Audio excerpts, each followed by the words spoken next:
Hey guys, so welcome to the Tech Lab. I hope you all are doing great. Now in this video, I will just talk about on what factor does induced EMF depend. And first I will just talk about the magnetic flux. What is magnetic flux? The total number of magnetic field lines just crossing the unit surface area, so that is called magnetic flux, and it just represented by phi.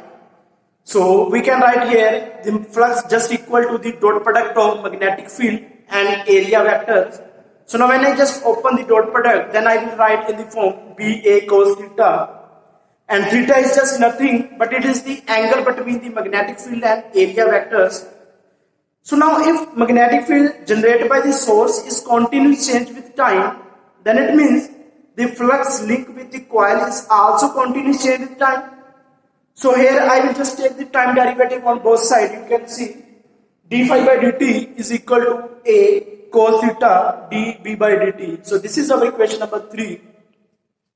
So now according to Faraday law, the induced EMF produced inside a coil just equal to minus n means the total number of the turns, minus just represent the induced EMF produced inside a secondary coil just in opposite direction, the EMF in a primary coil, and d phi by dt just represent the magnetic flux linked with the coil continuous change.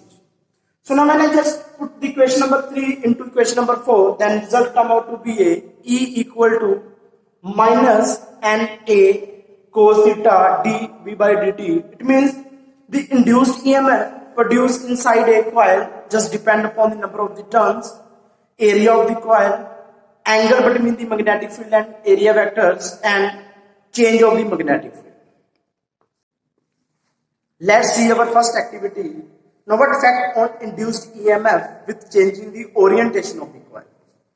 You can see in starting the primary coil and secondary coil, both are just placed parallel to each other. So the magnetic field produced by the primary coil and the area vector of the secondary coil are also parallel to each other. So the angle between the area vector and magnetic field is 0. So cos 0 is equal to 1. So now when I just put the value of cos 0 in equation number 5, then result come out to be a E is equal to minus NA dB by dt. It means maximum induced EMF produced inside a secondary coil now when both the coils just are parallel to each other. So now what will happen? Now when I just change the orientation of the secondary coil, now in this case you can see our secondary coil just placed perpendicular to the primary coil, and the magnetic field generated by the primary coil and the area vector of the secondary coil both are just make an angle 90 degree. So our theta is equal to 90 degree. So cos 90 degree is equal to 0. So again now when I just put the value of cos in equation number 5, then result come out to be a E is equal to 0. It means the induced EMF produced inside a coil 0 now when secondary coil just placed perpendicular to the primary coil. So with changing the orientation of the coil, so the induced EMF produced inside a coil is also changed. So let's see.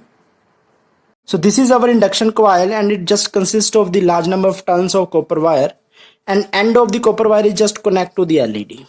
So first I will just fit inside this coil.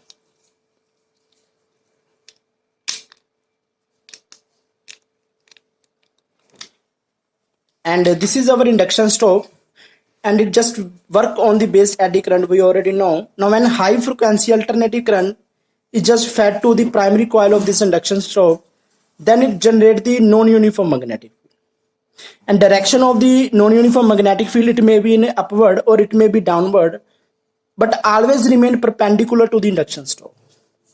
So now when I just place the coil just parallel to this induction stove like in this way, then the area vector of this coil just in upward direction, and magnetic field generated by this coil is also in upward direction. So it means both are just parallel. If both are just parallel, so it means angle between them is 0.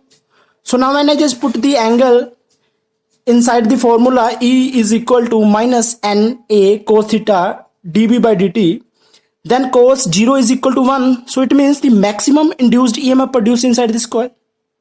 So let's see.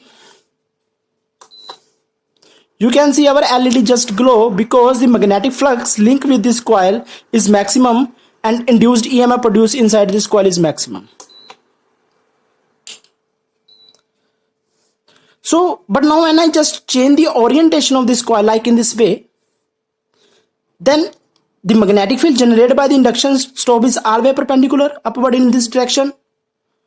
But the area vector of this coil just point out in this direction. So it means the magnetic field and area vector make an angle 90 degree.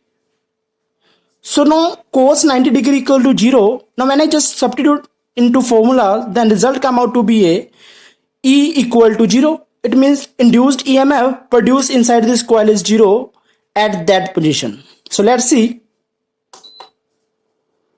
But now when I just continue rotate this orientation, then you can see the brightness of the LEDs just decrease.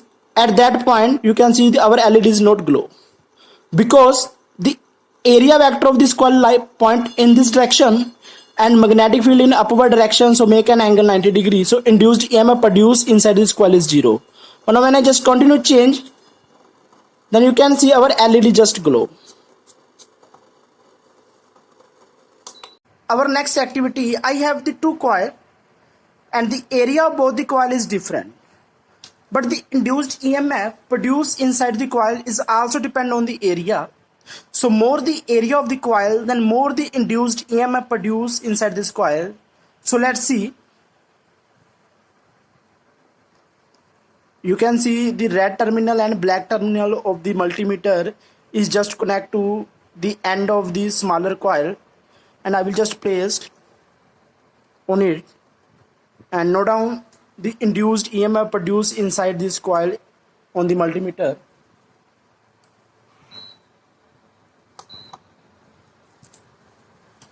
You can see the induced EMF produced inside this coil, so near about to 66 volt. So the induced EMF produced inside the shorter coil is near about to 66 volt. So now let's see the induced EMF produced in a bigger coil. So now when I just connect the red terminal and black terminal with the end of the bigger coil and then note down the induced EMF produced inside this coil.